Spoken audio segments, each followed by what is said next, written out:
Bueno, Alicia, primero te quiero agradecer enormemente por aceptar la propuesta. Eh, y nada, primero felicitarte de hace unas semanas atrás el reconocimiento que te dieron también. Así que bueno, muchas gracias. Gracias por interesarte. Bueno, para empezar, te quería preguntar dónde y cuándo naciste. ¿Dónde hace muchos años? Nací en 1925, mira. Hace muchos años nací en la ciudad de Buenos Aires, así que soy porteña. Así que hace muchos años nací. Y siempre viviste en Capital? Siempre viví en Capital. Me fue mudando, pero siempre viví en Capital. ¿Y cómo era tu seno familiar? Bueno, mi papá era muy inteligente, pero no terminó el secundario. Era muy desordenado. Él hubiera querido ser ingeniero. Y había gente que hablaba con él, pensaba que por ahí era ingeniero porque leía mucho, pero no había terminado el secundario. Así que yo creo que su deseo oculto era que yo fuera ingeniera. Mi mamá era maestra, fue varios años ama de casa, trabajó de maestra, y luego cuando yo tenía unos 15 años se separó de mi papá y Ujú. empezó una segunda vida. Se empezó a estudiar ciencias de la educación, se recibió, un año antes que yo empezara la facultad. Bueno, después llegó a directora de escuela, estuvo en cosas de currículum y estuvo ayudante en la facultad y estuvo haciendo un montón de cosas en su nueva vida, pero digamos, y no me acuerdo quién de los dos, las dos se recibió antes, pero bueno, cuando yo comencé, mi mamá era maestra y mi papá no había terminado el secundario, pero había, yo creo, no sé si es por eso, porque, digamos, nunca había en mi casa, pese a todo lo que te digo, que mi mamá era solamente ama de casa, que trabajaba maestra, nunca había esa cosa de que había algo que los hombres pudieran hacer intelectualmente y las mujeres no. O sea, nunca pensé que hubiera algún obstáculo intelectual y es mejor, ¿no? Porque si uno no piensa, hace las cosas, ¿no? Sí, Si sí. uno piensa que por ahí no va a poder, o sea, los mayores problemas que tienen, me parece, las mujeres, aún hoy en día, es justamente eso, esa cosa familiar, no, esto no es para chicas, esto no es ahí, y es muy fuerte eso, porque vos imaginate, si vos ves un pibe que está todo el día con la computadora, dices, es un nerd, pero hasta te da una cierta simpatía, ¿no? Pero si ves una chica que está todo el día con la computadora, en general provoca socialmente rechazo, decís, qué bicho, mirá, ¿no? O sea, la respuesta social es muy distinta y eso inhibe a las mujeres de tomar esas carreras que no son vividas como carreras femeninas. Claro, claro. ¿Hija única sos? Sí. Y Bueno, tengo una media hermana, pero nació cuando yo tenía 20 años. Me llevo muy bien, pero no, toda mi infancia y adolescencia era hija única. ¿Y, y cómo, o sea, tuviste como alguna influencia familiar o cómo es que llega la matemática a, a la vida de Alicia? Mira, no sé, viste, yo creo que como todo, o sea, creo que no hay cosas genéticas, hay genios, pero como todo se entrena, ¿no? Como el deporte, el que es músico, al que tendrá más facilidad que otro, pero creo que se entrena. A lo mejor tendría que preguntarle a mi mamá qué hacía conmigo cuando era chica, si había algún juego, algo que así me hacía hacer juegos de palabras, no sé, por ahí eso tuvo algo que ver. Eh, pero yo ya conté varias veces, yo iba a Nacional Buenos Aires y no tenía la menor idea de lo que quería hacer. Es más, teníamos una profesora de química que todos odiaban, que era muy mala como profesora, y a mí me divertía, yo hasta creía que me gustaba la química, hasta que mucho tiempo después descubrí que no era la química lo que me gustaba, sino que esta mujer se pasaba todo el tiempo dando teoría y en las pruebas tomaba ejercicios que jamás había explicado. Entonces a mí me divertía tratar de encontrar la vuelta a los ejercicios. Pero yo digamos, me resultaba fácil, me divertía, pero no sabía que existía una carrera de matemáticas, ni se me ocurrió hacer nada parecido. Eh, Bueno, de hecho tuve que elegir, porque tuvimos un sexto año que era orientado, y yo elegí orientación, no sé por qué, de ciencias exactas, pues yo quería hacer algo de educación, pero no era que tenía claro. Hice un pequeño cursito de Basic, donde aprendí mínimo a programar, que yo es lo que programo es mínimo, pero creo que me fue sumamente útil, lo ofrecieron y lo hice. Pero después fui a hacer unos test de orientación vocacional con una mujer que ahora acabo de descubrir que fue una mujer espectacular, que se llamaba Elida de Geventer, que era profesora de filosofía y pedagogía, llegó a la Academia Nacional de Ciencias, hizo cosas muy interesantes, y acabo de descubrir que había desarrollado su propia batería de tests. Y entonces en uno de esos que me tomó me dijo, no, porque acá yo quería estudiar educación, ¿no? La inteligencia abstracta, qué sé yo, me dice, mira, yo te digo que estudies matemática. Yo dije, ¿matemática? ¿Qué es eso? Y entonces ella me dijo, no, yo soy una matemática frustrada. O sea, tuve muchísima suerte de cruzarme con esta mujer. Si empezás matemática y no te gusta, entonces después vas a ir a estudiar educación u otra carrera, pero si empezás por otra carrera nunca vas a ir. Así que entré sin tener idea de dónde iba, no conocía a nadie, no tenía ningún amigo, amiga, nadie que fuera a estudiar esa carrera. Así que llegué a ver de qué se trataba.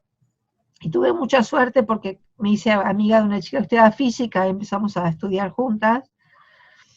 Y ya, digamos, en poco tiempo me di cuenta que era mi lugar, ¿no? Que había tenido la felicidad de encontrarme con una matemática frustrada que me mandó para donde me tenía que mandar. Pero fue un poco de casualidad. Pero cuando te dijo eso, digamos, o sea, enseguida te picó el bichito de la curiosidad, dijiste, bueno, voy a ver un poco, a leer un poco, o... No, mi primera respuesta fue ¿con qué bicho me voy a encontrar? Le dije yo, pues yo también tenía prejuicios, ¿sabes? Yo digo así, como me encontré con bichos como yo. No, decidí probar. Ella estaba tan entusiasmada y que me dijo, dije, bueno, si no me gusta, después hago otra cosa. Y como yo no sabía qué hacer, dije, bueno, voy a probar. Y bueno, yo me divertía, yo les explicaba matemática a mis compañeros, o sea, era algo que me resultaba fácil, pero nunca pensé que hubiera una carrera o que nada de eso. Así que es muy importante, perdóname, esto que pasó ahora que con el premio y todo, que se da mucha publicidad para que la gente se entere que existen estas carreras, sobre todo porque las chicas se enteren que existen estas carreras. Obvio, obvio, sí, sí, sí. Pero entonces, como para ordenar un poco, previamente a que esta persona te diga esto de matemáticas, igual, o sea, educación, tenías pensado educación y ninguna otra opción de estudio, vos ya sabías que era educación y punto. No, no era educación, era que no sabía qué, y mi mamá había empezado a estudiar educación, no sé, era que me gusta dar clase, pero no sabía qué, y entonces era más bien una falta de elección. O sea, me gusta la docencia, pero era que no sabía bien qué hacer y algo tenía que elegir porque sí, había un mandato de que yo tenía que ir a la universidad, digamos. Eso estaba claro en mi casa, que esperaban que yo fuera a la universidad. Pero, y yo quería, ¿no? Pero a mí me divertía estudiar, que es ridículo. Algunas cosas, no todas, digamos. Nunca dejé de salir por estudiar, pero ¿viste? Volvía tarde y estudiaba lo que tenía que hacer. Pero Y, bueno, entonces tenía que elegir algo. Y bueno, tuve y, mucha suerte. y cuando dijiste en tu casa voy a estudiar matemática, no hubo ningún problema. Bueno, yo creo que mi papá estaba un poco decepcionado porque él hubiera preferido ingeniería, ¿no? Pero, y aparte esa cosa, ¿qué vas a hacer después cuando seas matemática? Pero bueno, no tuve ningún obstáculo, digo. Y en la carrera, digamos, Sí, bueno. cómo fue ese camino de la carrera? ¿Encontraste, digamos, formaste grupo? ¿Fue eh, Mira, recibiste tuve comentarios muchísima de- suerte, tuve mucha suerte, porque yo, o sea, el primer cuatrimestre entré, hice análisis 1 de álgebra 1, que son las materias del primer cuatrimestre. Esto era año 73, yo tengo muchos años. Fue el año que se acaba de terminar la dictadura, empezó el gobierno de Cámpora, Ujú. y fue un año de mucha apertura en la universidad, de mucha efervescencia. Duró poco, duró un año y poco, y después empezó un desastre. Y en ese momento nombraron como decano de exactas a Gregorio Klimovsky, que era un lógico epistemólogo. Y entonces en el segundo cuatrimestre él ofreció dar una materia de lógica matemática, una optativa, cuyo único prerequisito era álgebra 1, que era la única materia que yo acababa de rendir el final.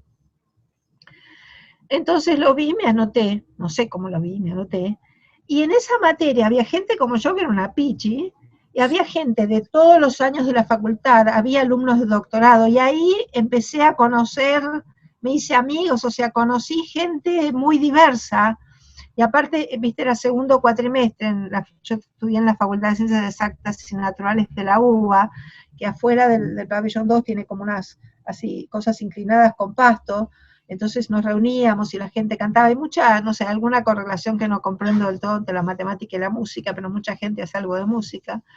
Así que bueno, era, no sé, fue muy, muy fácil integrarme. Bueno, y ahí seguí, no sé.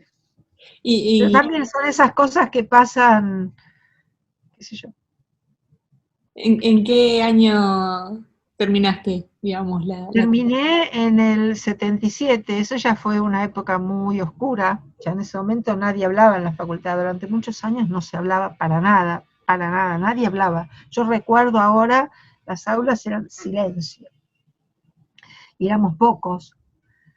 Me recibí en el 77 y ese año conocí a mi marido cantando en un coro, y en el 78 empecé un doctorado con una beca del CONICET y me casé.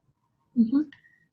Y en el 80, en la mitad del camino de mi tesis, nació mi hija.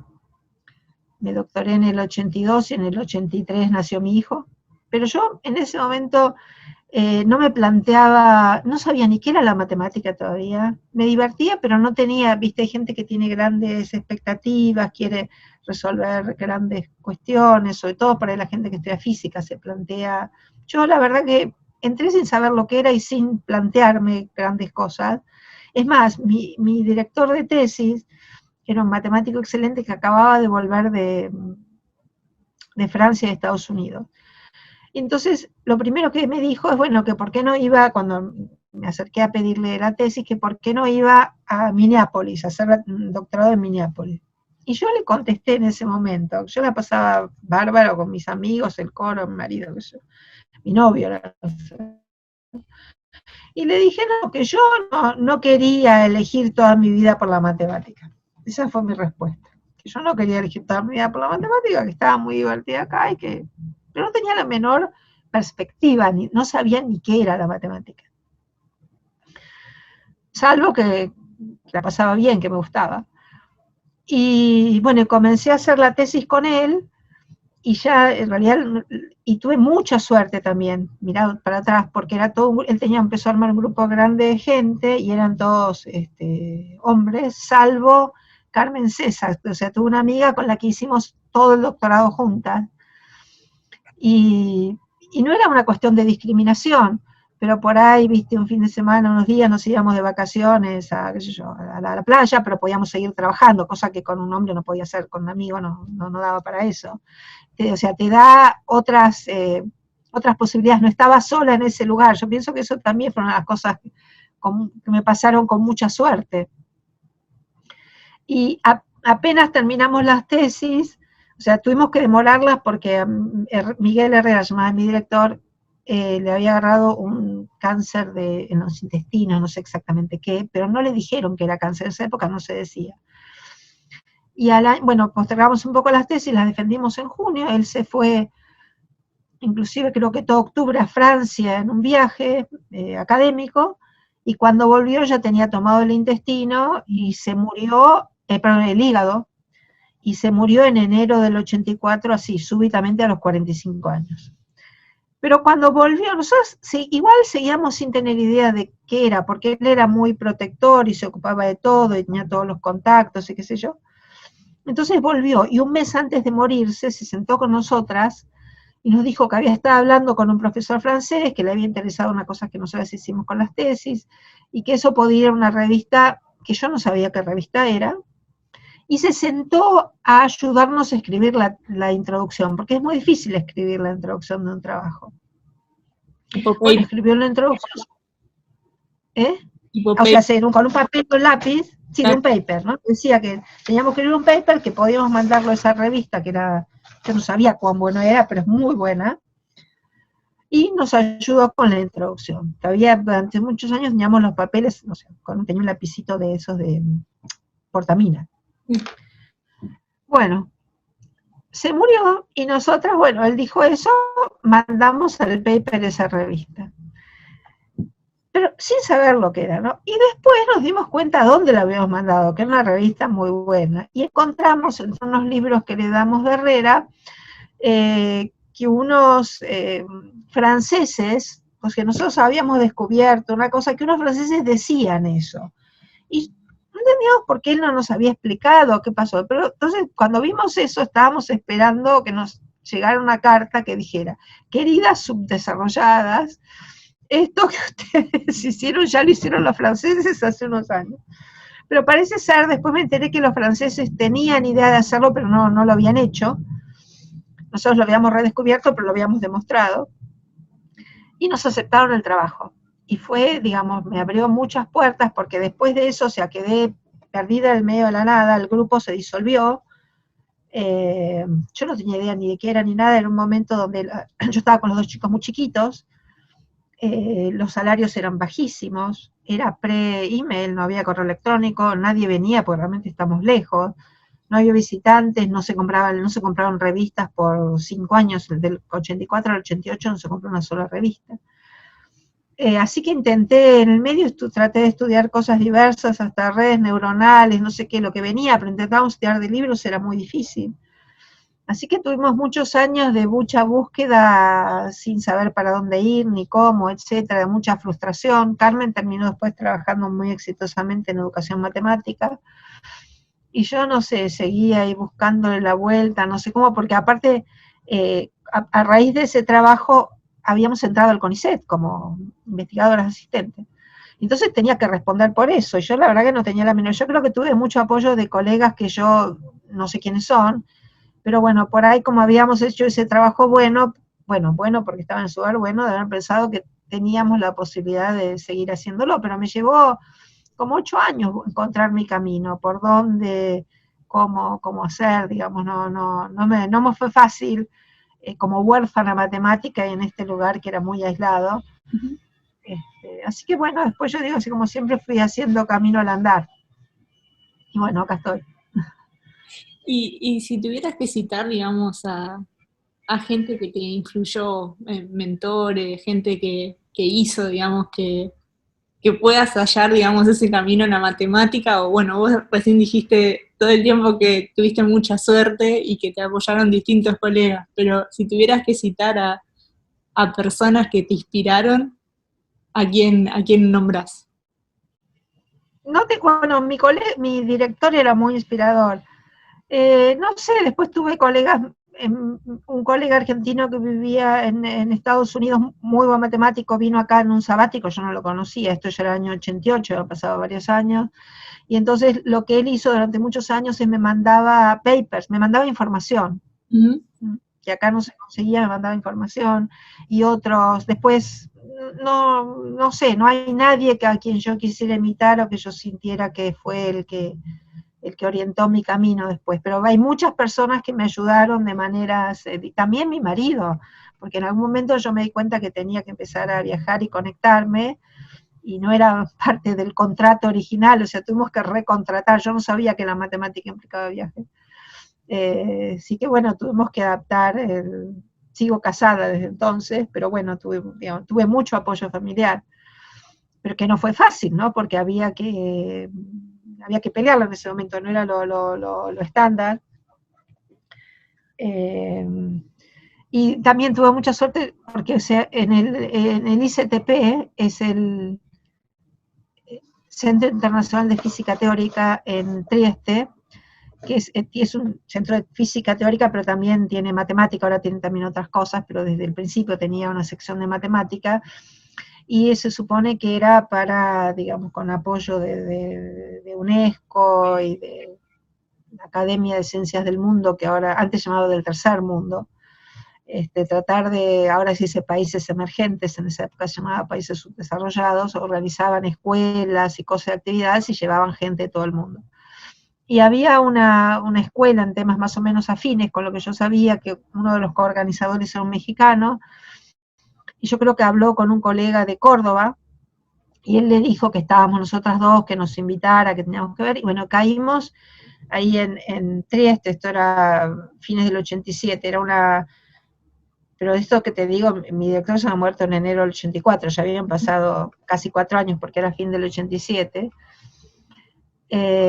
Por suerte ya mis hijos no eran tan chiquitos. Y era una escuela de 6 semanas.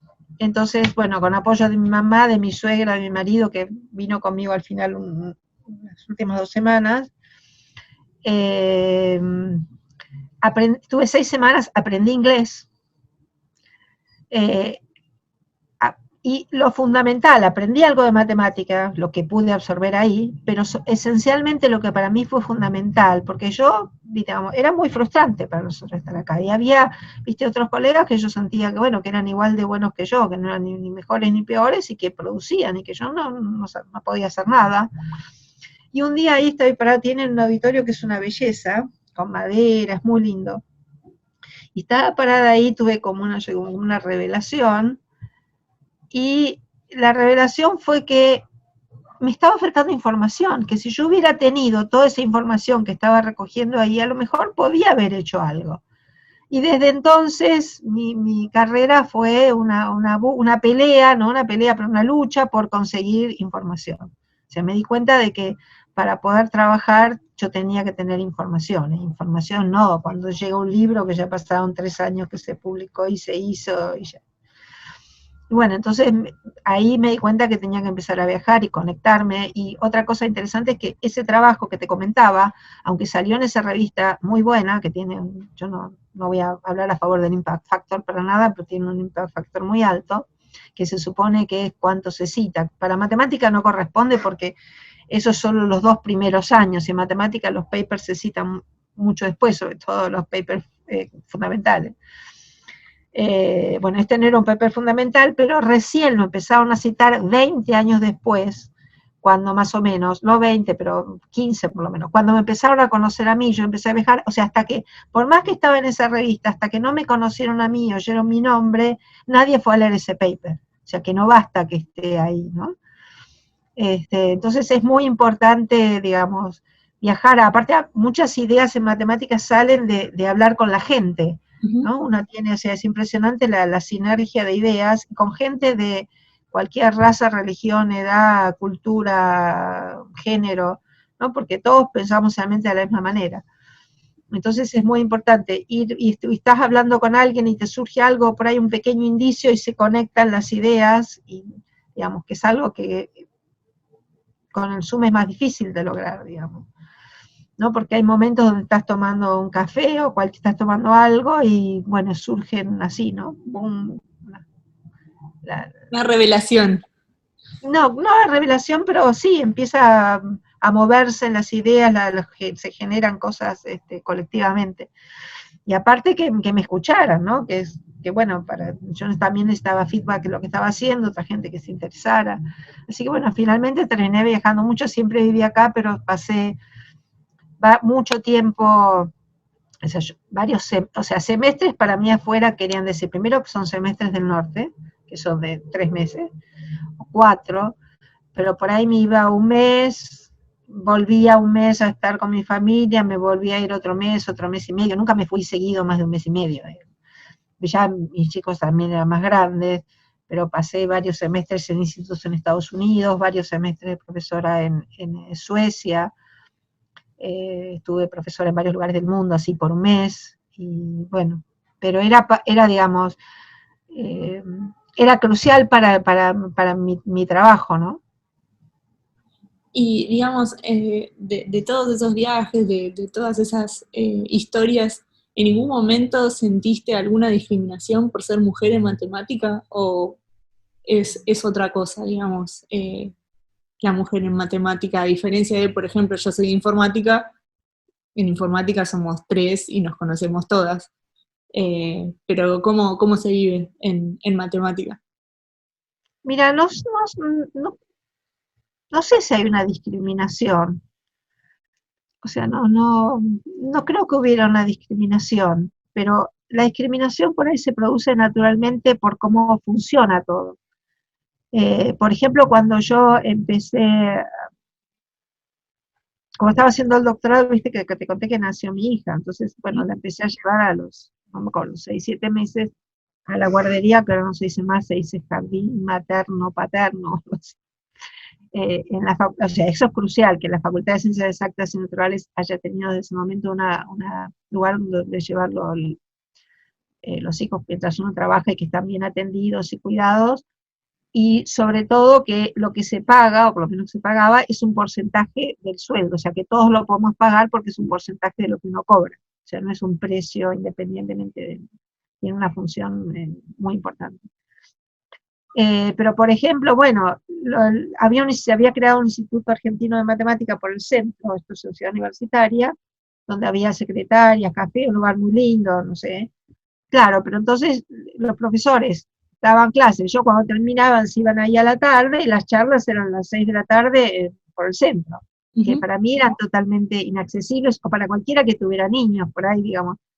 Entonces, digamos, por ahí esas cosas que no era ninguna mala intención, sino detalles de cómo funciona todo.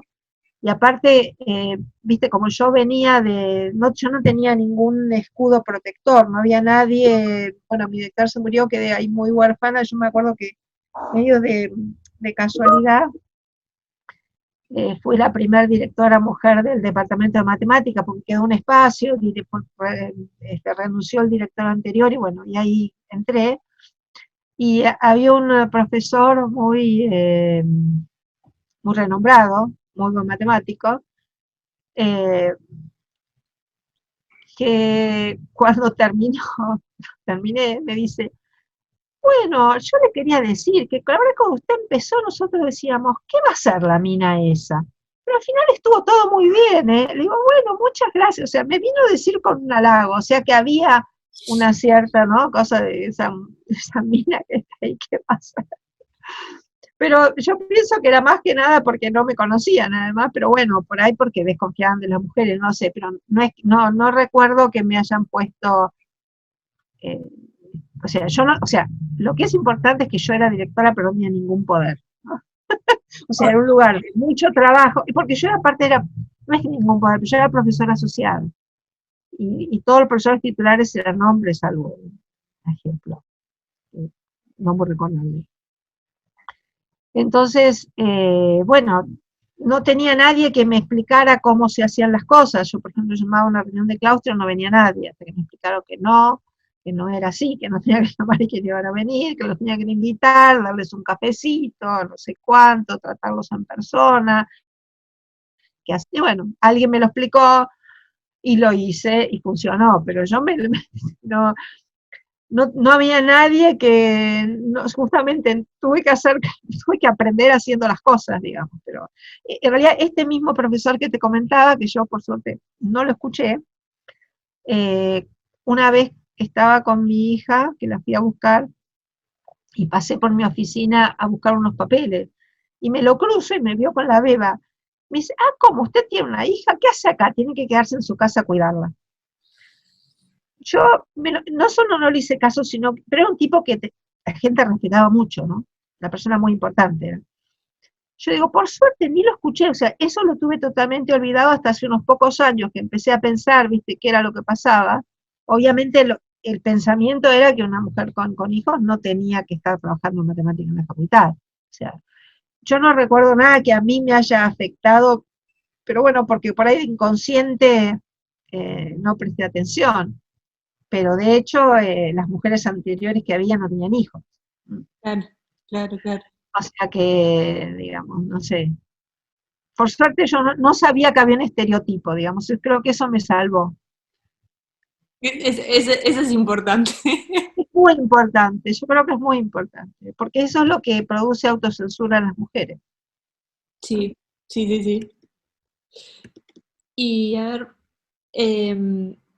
yo leí que fuiste vicepresidenta de la International Mathematical Union, ¿puede ser? Sí, puede ser. Puede ser. ¿Cómo fue esa experiencia? Y fue muy interesante, muy interesante. Eh, pero realmente ahí entendí más estas cosas ahí eso fue 2015-2018, ahí me empecé a interesar en cuestiones de género. Primero, porque una matemática amiga francesa y otra gente habían propuesto crear la Comisión de Mujeres en Matemáticas de la IMU, la International Mathematical. Y yo en ese momento dudaba, porque decía, bueno, no sé, esto tiene que ser transitorio, qué sé yo, tenemos que hacerlo. Yo dudaba. Entonces estábamos en la reunión del comité ejecutivo y uno de los miembros del comité ejecutivo dice, pero ¿a ustedes les parece que en este momento tenemos que hacer esto? Que era más o menos lo que yo pensaba. Y de golpe, viste, tuve otra iluminación, segunda iluminación de mi vida. Y le digo, levanta la cabeza y mira. ¿Y qué quería decir eso? Bueno, en la pared, en el secretariado que es en Berlín, estaban todas las fotos de todos los presidentes y secretarios ejecutivos de la IMU. Desde la IMU empezado 100 años antes, tuvo parada la guerra, la tradición. Y entonces estaban, viste, una, dos, tres filas y un poco. Y la única mujer en todo eso había sido Ingrid Dobschi, que fue la única presidenta mujer que tuvo la IMO, ahora otra vez hay un presidente hombre, cuando yo estuve también, fue la única mujer que fue presidenta de la IMO. Y entonces, hasta ahora no ha habido ninguna secretaria general de la IMO que haya sido mujer. Y todos miramos, y él sonríe y me dice, bueno, está Ingrid, pero no hubo que decir nada, fue tan contundente, viste que dice que una imagen vale más que mil palabras, fue tan contundente que inmediatamente se aprobó. Yo me decidí, todos nos decidimos, viste, sí, uno mirando eso se da cuenta que todavía hace falta. Pero después estando en ese lugar, digamos, yo tenía el doble hándicap de ser matemática y venir de Argentina, o sea, del hemisferio sur, digamos, y no de Australia. Claro. Eh, y entonces, muchas veces sentí que por ahí que mi voz no valía tanto como otras voces. Y, digamos, yo he defendido otras voces de otras mujeres, pero a mí no recuerdo que nadie me defendiera nunca. En ese momento éramos solo dos mujeres. Eh, y por ahí, viste, este mismo profesor que había hablado, que era muy buen tipo, la persona no tengo nada con él, pero era, digamos, matemáticamente es mucho mejor que yo y él lo sabía. Entonces por ahí yo comentaba algo y él decía, no, eso no, B. Yo decía, ah, B. Y nadie lo objetaba, no se discutía si lo que yo había dicho tenía sentido, pero yo creo que era por la doble cosa de ser mujer y argentina. Claro. Pero era muy fuerte, digo, porque yo ni le discutía, pero muchas veces yo comentaba cosas y a veces hasta me tenía que pelear para que me escuche, pero tampoco me peleaba siempre, porque no es cuestión, porque hay cosas que o sea, yo no me importaba mi situación personal, no tengo, sé muy bien quién soy, lo que puedo, lo que no puedo, no era eso lo que me preocupaba, sino que a veces me parecía que mi punto de vista valía la pena escucharlo, cuando me parecía que valía la pena, entonces, bueno, hacía un esfuerzo para que me escuche. Y cuando me parecía que no era tan importante, bueno, lo dejaba pasar. Pero fue el primer lugar donde me enfrenté fuertemente con esto de que mi voz no era oída de la misma manera que otras voces. O sea, fue intenso. ¿Cuál dirías que es tu mejor recuerdo de la profesión? Yo estaba trabajando acá con mi primer alumno de doctorado y estábamos haciendo una cosa con extendiendo un trabajo que habían hecho unos rusos muy importantes. Y una de las teoremas que ellos tenían eran cuántas soluciones iba a haber, ciertas ecuaciones diferenciales, cuántas soluciones iba a haber. Y estábamos calculando un ejemplo y nosotros encontramos 5 y los rusos decían que no podía haber más de 4. Entonces, yo dije, bueno, obviamente yo creía que entendía, pero no entiendo nada, ¿no? Porque si yo hice 4, nosotros encontramos 5. Y entonces yo tengo un amigo que sí, por ahí es uno de mis ídolos, que me ayudó muchísimo, que es más joven que yo, pero me ayudó muchísimo cuando lo conocí, porque es alguien que se llama Bernd Stumpfels, es un alemán que trabajaba en Estados Unidos, ahora volvió a Alemania, que, o sea, él espera cosas muy buenas de la gente. Como él espera cosas muy buenas, uno, bueno, no hace algo bueno, pero hace algo, ¿no? Entonces en ese momento yo todavía estaba, lo conocí en el año 92, pero yo todavía estaba en búsqueda todavía de mi camino, y él, viste, me estimuló mucho, y bueno, abrí todo otro horizonte, y ahí empezó otro derrotero en mi vida. Eh, y entonces él estaba en Japón ese año por un año, y, o sea que estaba, viste, 12 horas, más o menos a 12 horas de distancia. Y yo le escribo por otro motivo, y le digo, mira, acá estamos lidiando con un ejemplo que nos da 5 soluciones cuando tendrían que ser 4, nos estamos divirtiendo con esto. Lo que yo no sabía era que él estaba trabajando en ese tema también, pero yo no sabía. Bueno, escribo, me voy a la cama, y antes de irme a dormir yo pienso, no, sin embargo lo que estamos haciendo está bien, o sea, tiene que haber algún error en lo que hicieron los rusos, porque lo que estamos haciendo, o sea, me quedé convencida de que estaba bien lo que estábamos haciendo. A la mañana cuando me levanto recibo un mensaje de Bernd donde me decía, sí, porque mira, acá estamos trabajando con estos japoneses y qué sé yo, y efectivamente, dice, creo que a los rusos les faltó una hipótesis que no sé. O sea que me confirmó que efectivamente estaba bien, que podía ser así, pero yo antes de que él me dijera, yo me convencí de que yo estaba entendiendo, que no era que yo no estaba entendiendo, que yo estaba entendiendo y que había algo que tenía que estar fallando en lo que ellos habían dicho. Yo eso lo siento como una de las cosas más placenteras, ¿no? Haberme dado cuenta yo de que no era que no entendía nada, sino que tenía que estar el problema en otro lado. No sé, no es un... Bueno, después hicimos un paper lindo, salió publicado en una muy buena revista, pero bueno, ese es para mí uno de los mejores recuerdos. Está bueno, está bueno.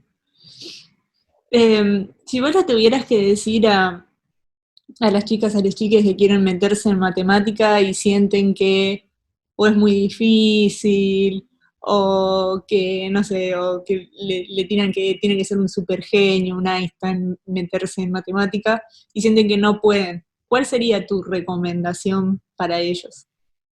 Que si piensan que no pueden, si piensan que no pueden, no van a poder. Que digamos, hay, como digo, ya lo dije, hay genios que tocan no sé qué, como Marta Argerich, y hay mucha gente que toca el piano bien, y por ahí no tocará un gran concierto, pero tocará en una orquesta, tocará acompañando a alguien que canta, hará otras cosas, y podrá tener una vida muy feliz sin ser un super concertista, que esencialmente yo creo que la matemática es para todos, sobre todo si les gusta, que no duden. Y aparte, como me dijeron a mí, si empiezan a estudiar matemática y no se sienten a gusto, ven que no va por ahí, pueden hacer muchas otras cosas después. O sea, no es que no hay que frustrarse y pensar, porque tampoco es para todos, pero para todos los que les gustan y piensen, yo sí que las cosas, mira, también te voy a contar una mini anécdota, y después te voy a dejar. Este año que yo entré a la facultad, en el 73, me agarró mononucleosis, que es una enfermedad que tenés que estar un mes en cama, no sé, te baja mucho las defensas. Estaba un mes en cama. ¿Qué hago? Entonces aprendí 2 cosas del mes en cama. Entonces había un librito en mi casa, no sé cómo había llegado ese librito de que dice, mejore su IQ, su cociente intelectual. No sé cómo había llegado ese librito, estaba ahí, pero un librito en el que yo nunca lo había agarrado. Y empiezo, viste, y son en general esas series que te ponen 4 y tenés que poner el quinto, 5, tenés que poner el sexto, series que tenés que ver cómo siguen. Mirá, tiene una rayita derecha, una inclinada y un circulito, cómo sigue. Y claro, yo empecé, bueno, los primeros me costaban, qué sé yo, pero bueno, en algún momento entendí más o menos cuál era la lógica que había detrás de eso, a los varios días, imagínate, estuvo un mes en cama. Bueno, al tiempo empecé a entender la lógica y bueno, los iba haciendo mucho más rápido. Entonces la pregunta es si mejoré mi cociente intelectual. Respuesta, no. Lo que mejoré es el training para hacer esos ejercicios. O sea, así como yo me entrené para hacer esos ejercicios, uno puede entrenarse para muchas otras cosas, en matemática y en otras cosas, ¿no?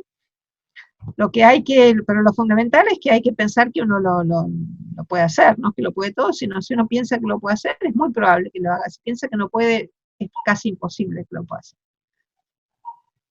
Genial, genial. Bueno, Alicia, llegamos al final. Nada, te quiero volver a agradecer por todo lo que estuviste contando y bueno, nada, que espero que lo hayas pasado muy bien. Dale, sí, mucha suerte, que te vaya muy bien.